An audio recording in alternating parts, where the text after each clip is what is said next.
Jared Becker, welcome back inside the Crazy Ant Farm, man. How are you, buddy?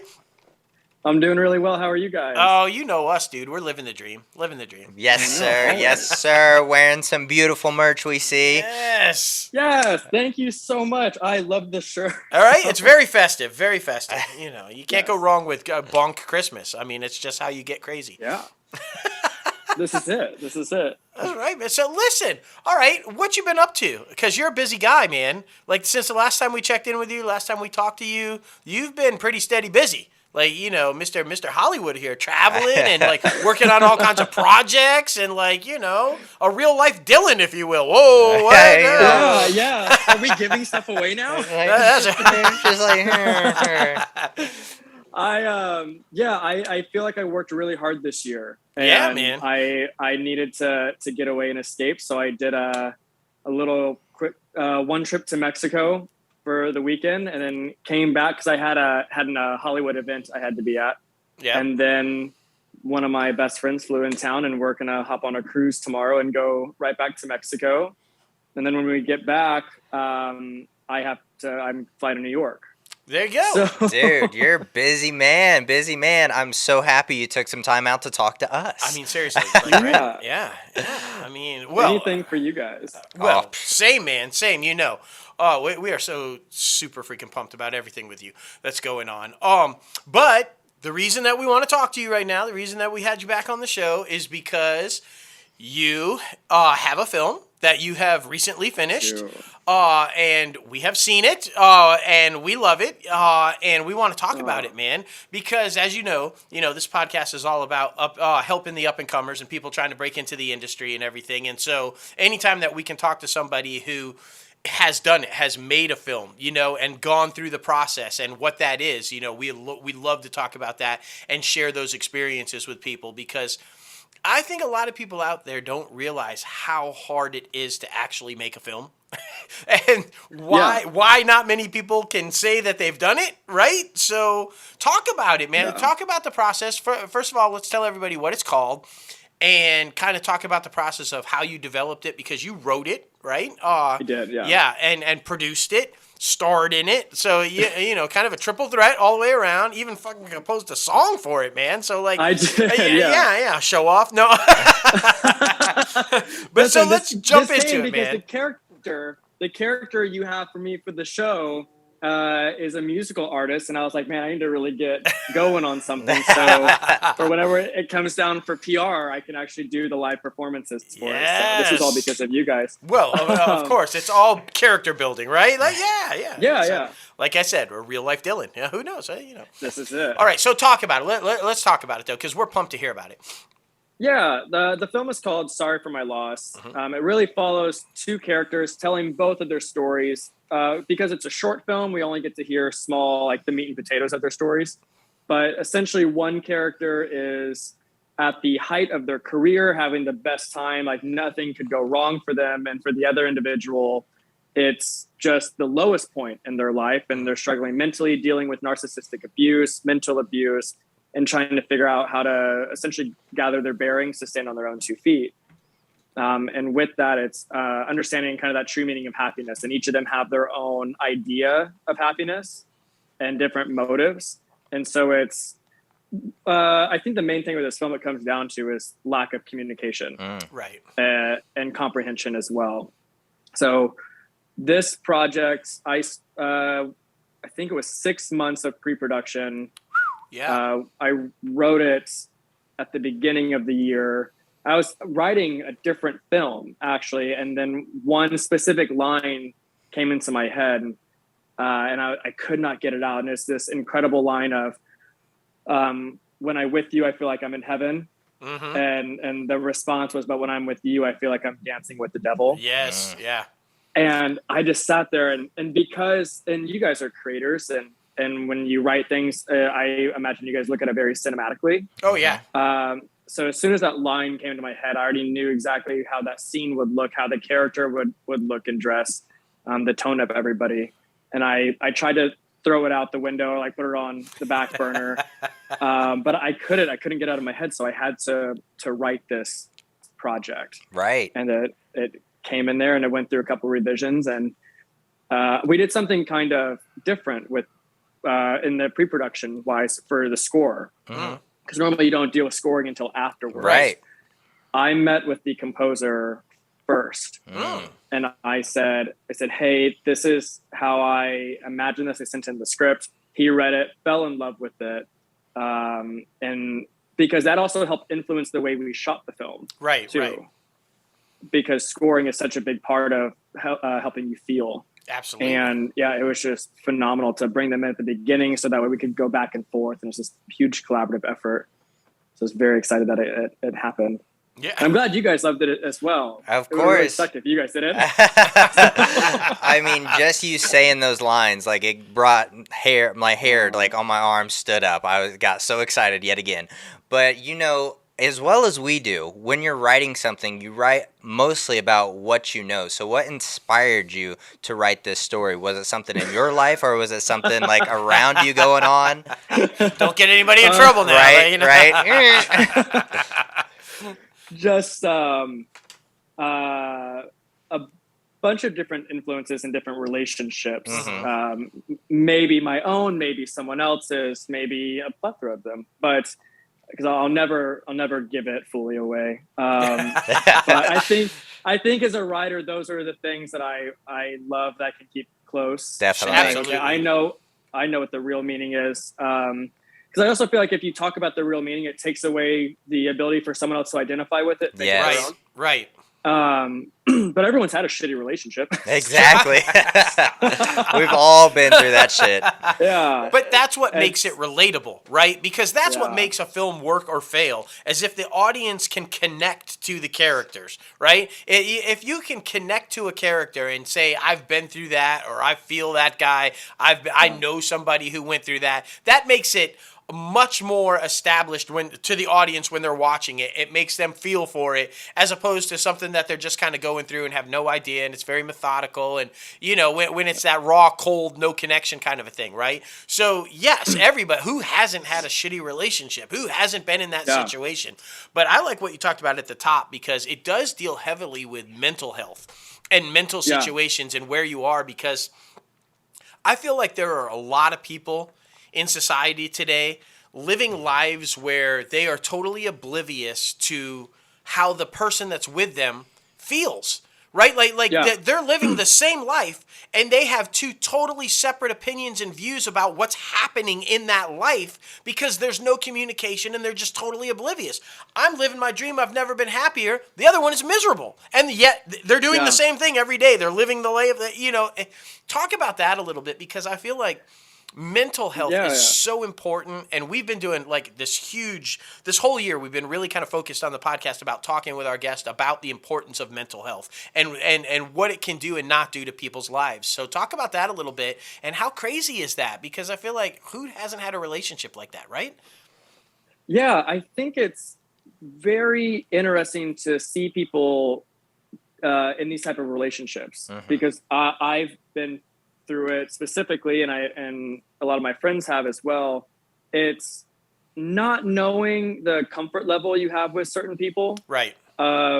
Hey, a big thing I went through was it's like, okay, what, I don't want to say something wrong and offend someone, or I don't want to say something and make them mad.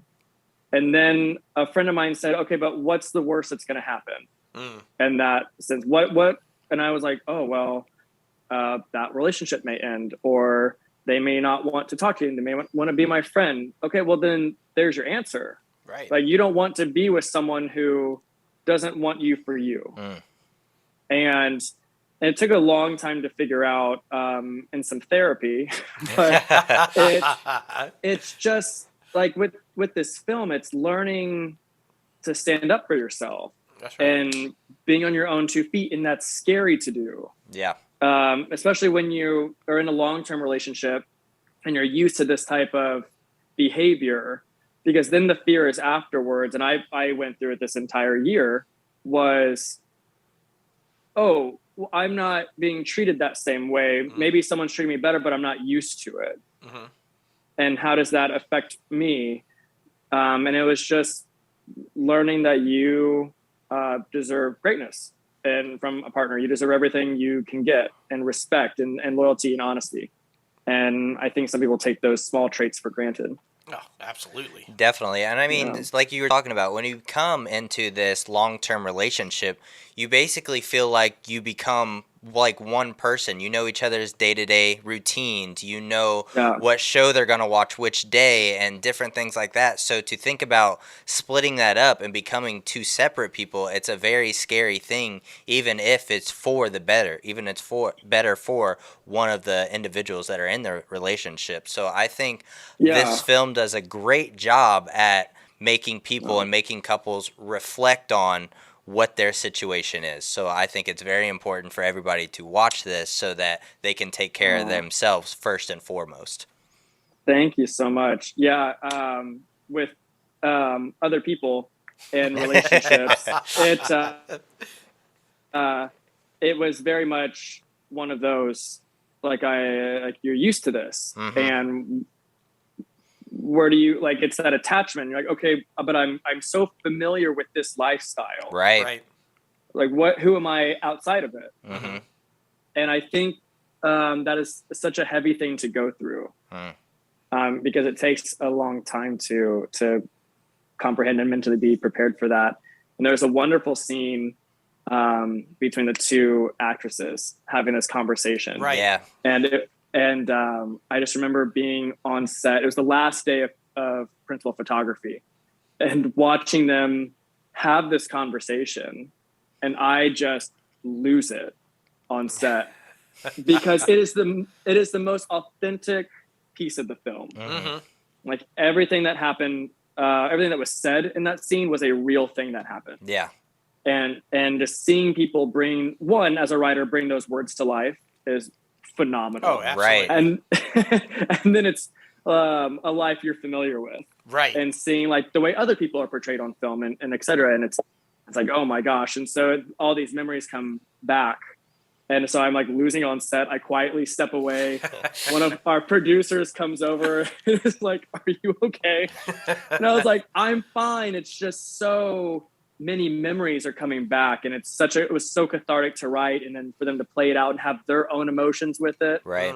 It was just phenomenal. Yeah, and that scene is so, like, there's so many different things going on in that conversation, right? It's kind of talking about, like, what you talked about like finding out who you are, right? Like, who are you in life away from this, right? Because I feel like sometimes people go into relationships not knowing who they are, but then go into a relationship, and it's like, if you don't know who you are yourself, how can you go into a relationship and be solid, before figuring out your own kind of life? And then they also talk about, like you said, are being good enough. Hey, you deserve better than this. You are better than you are being treated, and you can step away from this. And so the whole conversation that they go back and forth, and I like how you, with the way that you did it, the kind of roller coaster where one moment they're very serious, but then, hey, they're dancing and they're drinking and they're laughing, and then it kind of gets serious again, because that's how people go through those emotions, right? You kind of got to laugh to keep from crying, and sometimes you got to cry, and like, so that little scene, that whole thing back and forth between the two of them is just phenomenal. Yeah, those two actresses, Claire and Cherie, just phenomenal individuals, and I'm so happy I got to work with them. Fun fact, in that dance scene, we had sparkling grape juice. Yeah. And I was like, can we pour them actual champagne? There you go. Right. Yeah. And it was the end of shooting. It was kind of like a celebration. I think that was the last scene that they shot. Right. And so yeah, that they play drunk very well.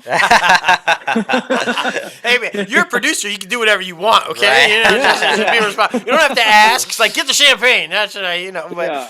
I love that. And with you being the writer and being on set and being there through the process, were there different interpretations than what you initially thought they were going to be while you were writing it? Like, did the actors portray it differently than what you expected?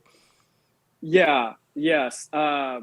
There was a line that Riley DeCock had, who plays Ethan, Mm-hmm.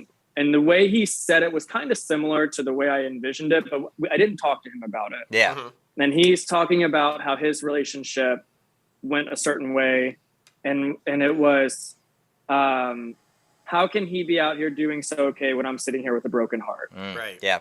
And I love the way that he said it, because he was very much still emotional, but still pulled back because you're in a place of work. Because when I wrote it, I was crying. Right. I was like, and it was one of those like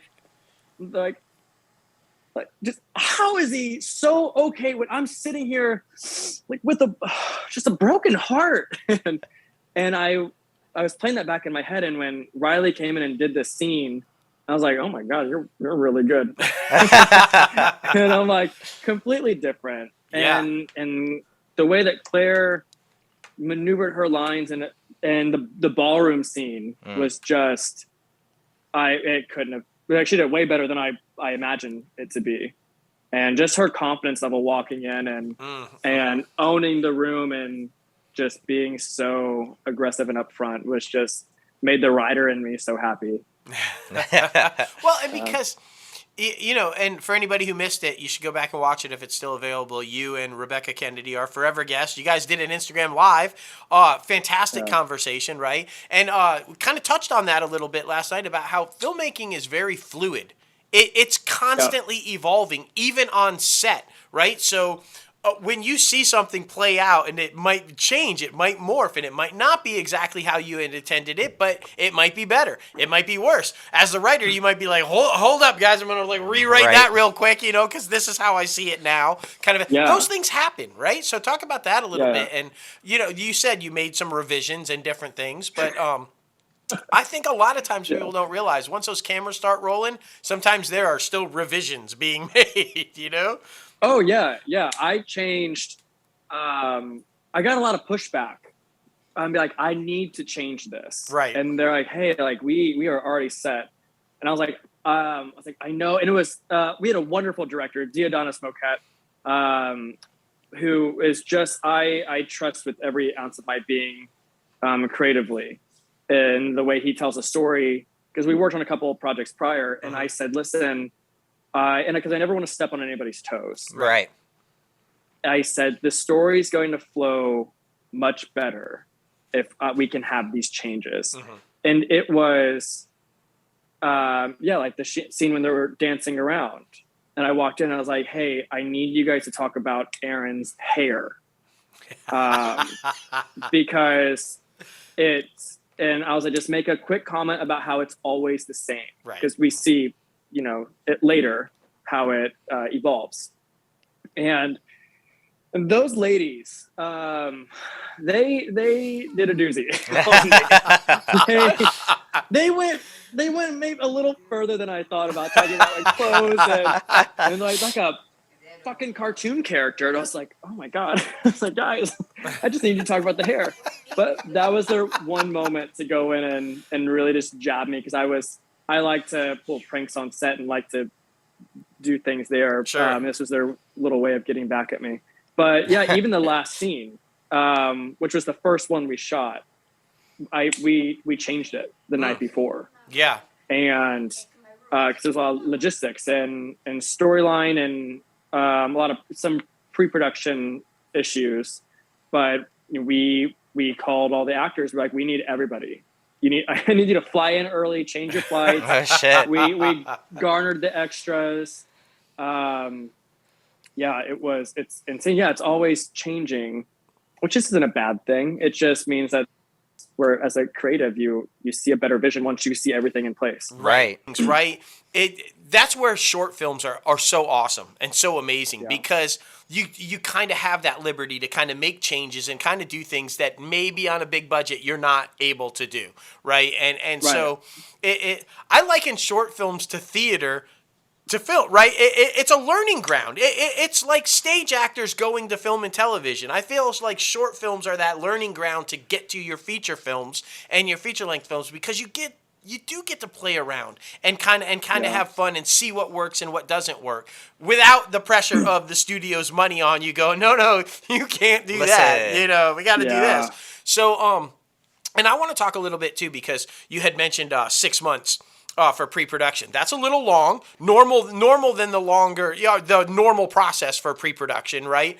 It's normally about 3 months, give or take, or whatever. But that's another thing that I don't think people really understand, like the length of time it takes from when you have an idea to the time it's available for people to see. It is a process to get there. And I think some people just think, oh, we're going to make a movie and then bam, tomorrow we can watch it. That's not how it works. Yeah. That pre-production took a while because of casting. Yeah. And we wanted to bring the right people in, and it took some time. And we also, Stephen Esposito, my wonderful co-writer and friend and producer for the song Goodbye, that's in the film. We took a while to craft that. Yep. Because we spent an entire day writing. He took about a week or two for production on it to make it finalized, that I could come back and lay vocals down. But each line in that song is a specific drawback to a relationship. Yeah. And so that was a hard one to write and perform. But we wanted to get through that because that song also helped shape the story, right? In some ways, and I wanted to see what that final version was going to look like to do it. So then when we went through casting, and it took a while, and then financing and getting all the logistics planned and location, locking down directors and editors and handlers and everybody that goes into making a film.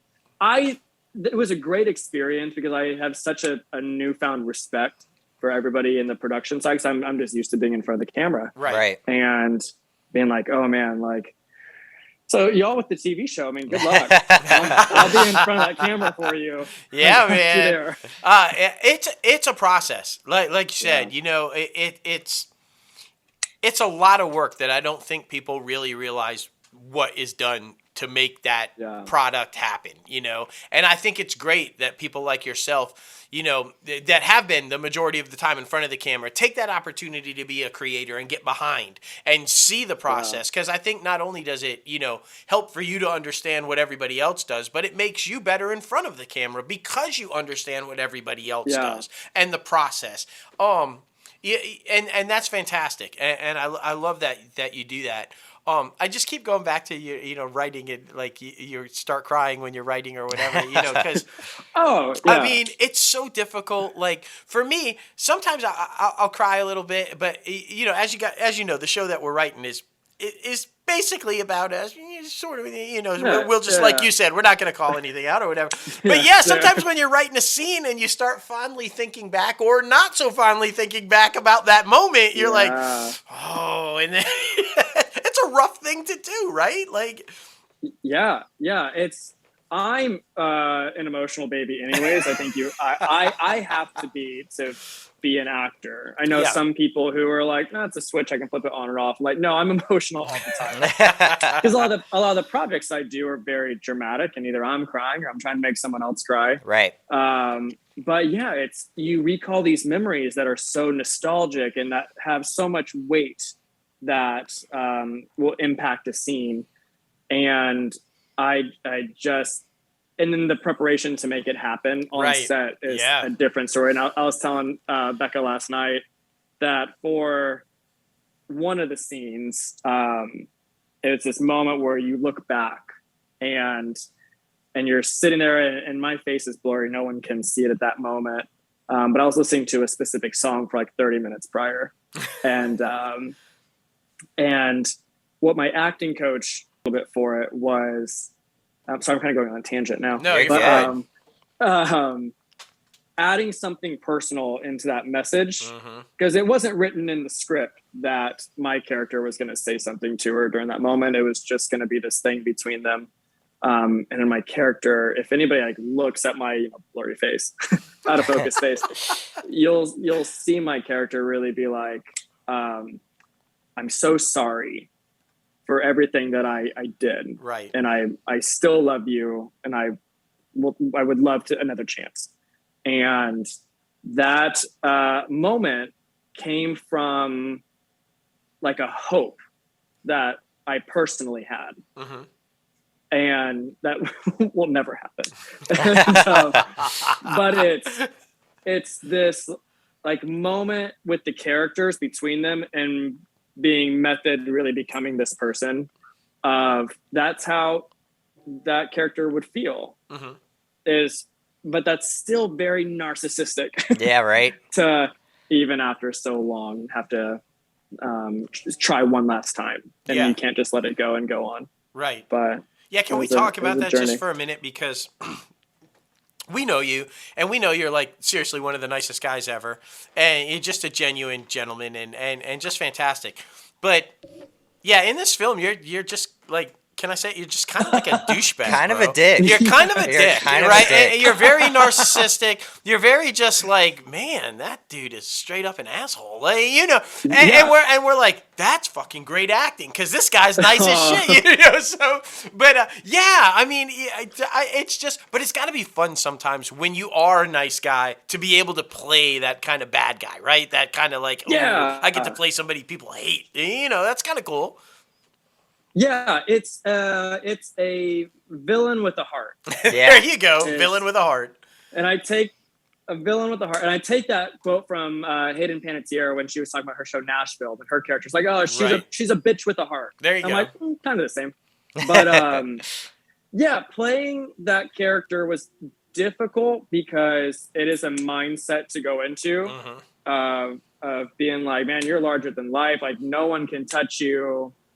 Everyone wants you. You're the hottest, you know, piece of ass there. And then you're not. Yeah.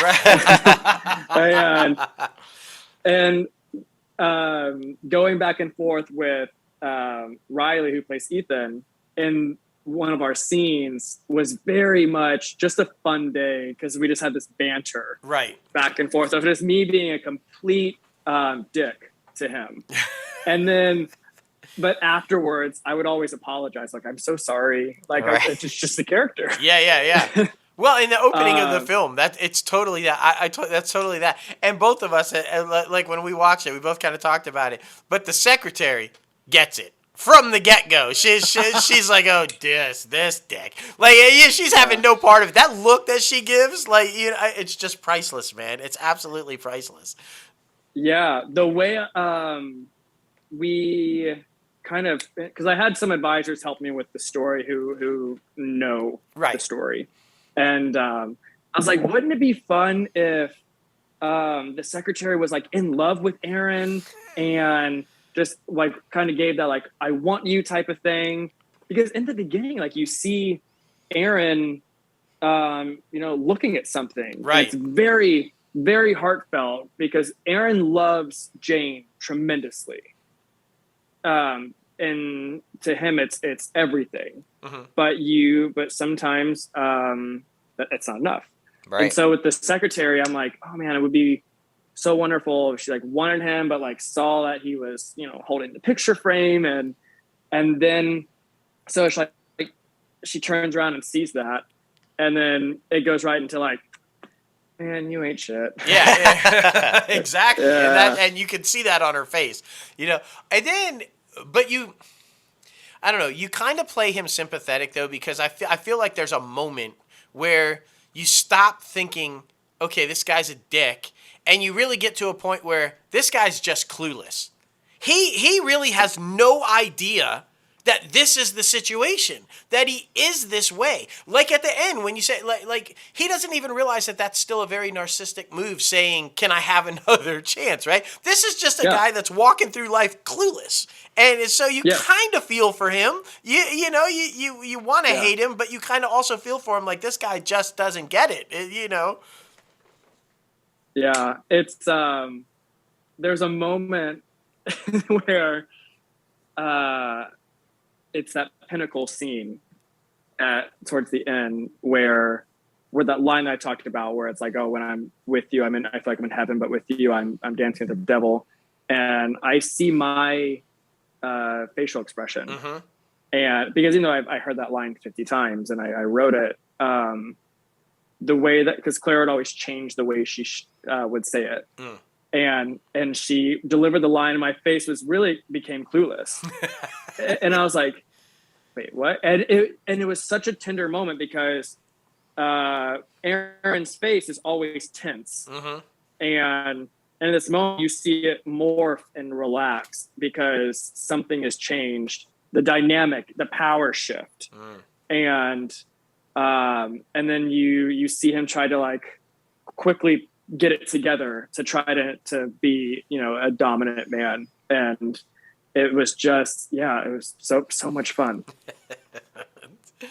That's great. And I want to talk a little bit about like it's basically a question for all the writers out there, because every single project you write, it infinitely becomes your baby, right? And you hold it so close, near and dear to your heart. So how do you work up the courage to start pitching this thing to people and have them not necessarily tear it apart, but kind of like give their opinions about it and continue creatively moving forward? Because I think that's very important to help the writers continue moving forward and not just be like, oh shit, I'm done. They don't want to do what I want to do. So, Yeah. For me, it was because this one was so personal and cathartic, and it will always be my baby. I'm very proud of it.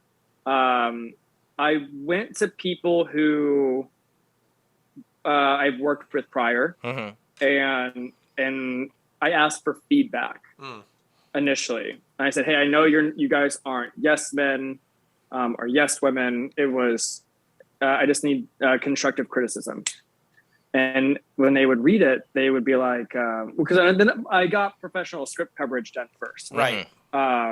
So they could come back and be like, "Hey, your story maps out. It's good." But then when you give it to people in the industry who want to work with you, people ended up asking to work with me about with this project. And with Diodonis, I remember I went to him and I was like, "Hey, I've got this project. I don't think I would make this if you didn't want to be a part of it." And he was like, "Absolutely. Let me take a look at it." And this is dope. Okay, he's like, we need to make this story. And I was like, perfect. But I get bad anxiety professionally with things, and so so every time I'd have to go to a new person, I'd be like, "Hey," and I'd like get nervous to pitch it. And then they would read it, and because they know me and they know how I've worked with other people on sets and the projects I've worked on, they were like, yes, like we makeup artists, when I would sit in the chair to get touch-ups, they'd be like, "That was really good." Like, holy shit. And I was like, "Oh God, thank you so much." And but pitching it, but for like the Anti-Bachelorette feature film, also because I only write about things I know. Right. I can't make up a fake world. So with this one, I went to a few producers that I have not worked with. And I said, "Hey, I've got this treatment. I'm working on the script. Here's my thoughts." And they read it and came back and they're like, "This is wonderful. Like I've never seen a movie like this. Like we need to make this stat. Get the script. Get your A-list names attached to it. I have some good ones on board. Yeah, but it's just that I can't officially say. But it's just making sure, because this industry, you need thick skin. Yeah, absolutely. It's a lot of no's, but I don't know, it's just building up that courage. And the worst they're going to say is no. Exactly. Right. Yeah. I could send you one of the other treatments and you guys would be like, "Hey, like, we love you, but like, this is dog shit." And I'd be like, "You know what? Thank you. How can I fix it? What do you think would make it better?" Right. And then I would take that constructive criticism and then redraft it. It's not... Can't necessarily have an ego, but you have to be confident at the same time. You have to be able to pitch yourself, but you also have to be able to listen to feedback and not think that you're always right about things, because it's very important. It's kind of like a double-edged sword, two-faced kind of thing, but it's very important to have that in the entertainment industry, because one, that's how you work well together, and two, that's how you get the best product at the end of the day that you think most people will enjoy and relate to. And script coverage is such a valuable tool. It is. I don't think Yeah. people realize how, because when you can get a set of eyes on it from the outside, because you're so attached to it, it is your baby, and you're seeing it all the time, and you're writing it, and you're kind of doing these things. So to have somebody with absolutely no opinion whatsoever about where it comes from, what it is, how long you've been working on it or not working, they're Right. just looking at it from a professional standpoint and saying this, or this. The critique that they give you and the feedback that they give you 99% of the time is right. And it's like, oh, this could be better this way or that way. And if you don't ever send it out there, if you're always too scared to put it out there to get that feedback, it might not be the best it could be. So you've got to be brave enough to say, hey, I think this is great, but could it be better? Let me see. And be willing to take that in, right? Still your baby, still your project, but there might be something that could be added to it to make it better, or something taken out to make it better. And if the ego's a good, if you have too big of an ego, or whatever the case may be, to not allow that to happen, you could be missing out on some seriously great stuff. Yeah, I want to circle back around to egos, but this quick comment about script coverage. I got such a good insight as a writer and creator from coverage. And this comment that I got will change the way that I do scripts, because Ethan, Pierre, that character, the character description said, Ethan, Aaron's business partner, best friend, gay, late 20s, office worker, successful, whatever else. Mm-hmm.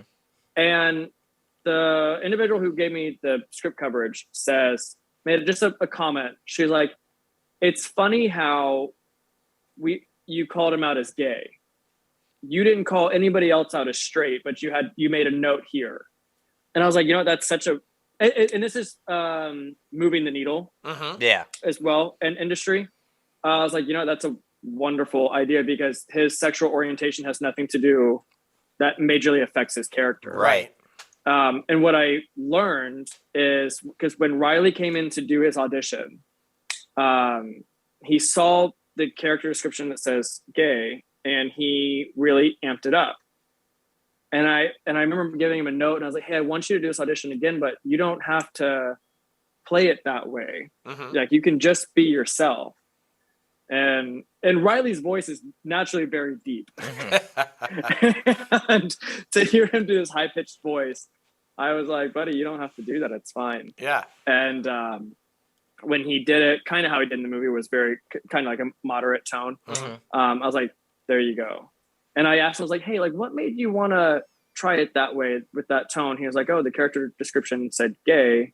So I just assumed for film, it was like an overly like flamboyant character. And I was like, okay, I need to change the way that I write, because not every character of LGBT is going to be that way. Right. So, but that script coverage, is always a big help, and it just helps you become better. Absolutely. Exactly. You learn something new every day, right?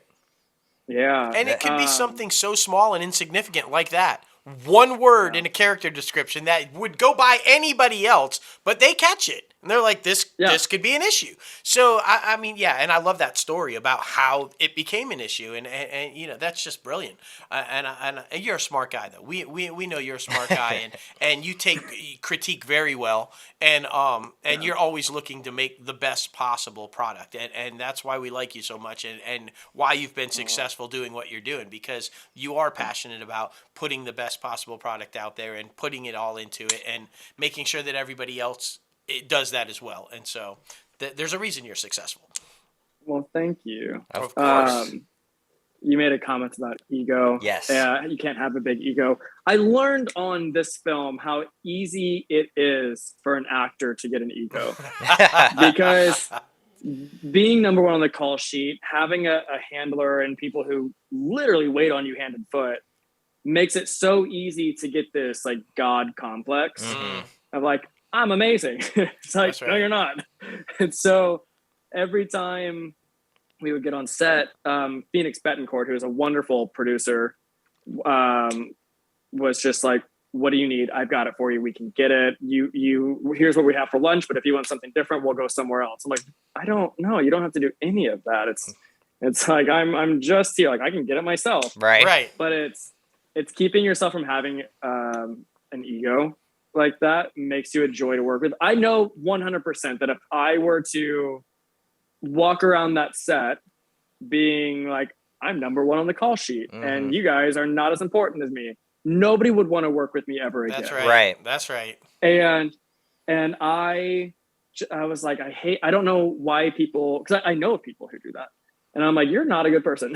No. Because the second you make note that you're number one on the call sheet is when you drop from number one on the call sheet. Yeah. Like, people take note of that. Like, you know, they remember that shit. So humility, humble. That's all, it's a very important, very important. Oh, man. This has been a fantastic chat, man. It's always so fun to talk to you. Always a blast. I think the listeners always enjoy hearing from you because they learn so much from you. And, and you inspire, man. And that's what we're all about. Having people inspire other people to go after their dreams and do what they're doing. And look at you, man. You're killing it. Thank you so much. Yeah. Hey, how do you like that song? Oh, dude, I love the song. So great. I mean, seriously. So great. Yeah, it's fantastic. Like, I mean, I was poking fun of you at the top for, being show off, but I mean, it really does draw. You talked about the score, but the score and original songs and music is so critically important to a film to drive the story, to take people in the direction that you want them to go with the story, and to be able to pull that off, with a score and with original songs. And even people, they think, the original song at the end of the film, blah. But that's the last thing you hear. That's the last thing that you're thinking about when you finish that film. That's there, right? So that's so critically important as to what you are walking away with. And I mean, yeah, dude, you killed, man. You slayed it. Thanks. that wasn't my idea to have that in the film. The director came back and he was like, I have this idea, trust me on this. And say, all right. And then the way that it plays through and into the end credits. Yeah. Right. I hope you enjoyed my awkward dancing. Because that was originally that shot was supposed to be for the movie poster. I wanted this like white silhouette type of thing happening with Claire and I. And so we had like 50 extras. Wow. Yeah. And I was like, can we clear the dance floor and just get us two on there? I only had like 3 picky things that I wanted throughout the entire film. Right. And then the rest, I was like, do whatever you want. And so they're like, keep dancing. And I was like, neither of us know how to dance. You guys know that we want to make sure everybody follows the one and only Jared. Thank you so much. You can follow me on Instagram at Jared Becker 93. And then I'm on Twitter with the same handle. And then IMDb as well. And on Facebook. Yeah, everywhere. The man is everywhere. He is fan-freaking-tabulous. Listen, thanks again for taking a little time out of your busy vacation schedule to come get a little crazy with us. We appreciate it. And, dude, you're like one of our number one people, so we appreciate you a lot. Yeah. Oh, thank you so much. I appreciate you guys. Of course. Listen, we'll be in touch with you soon, and just enjoy the holidays, man. Have a good one. Relax a little bit. Relax. I'll try. You guys enjoy the holidays as well. Yeah, buddy. Thank you, brother. Thank you. All right, man. Take care, bud.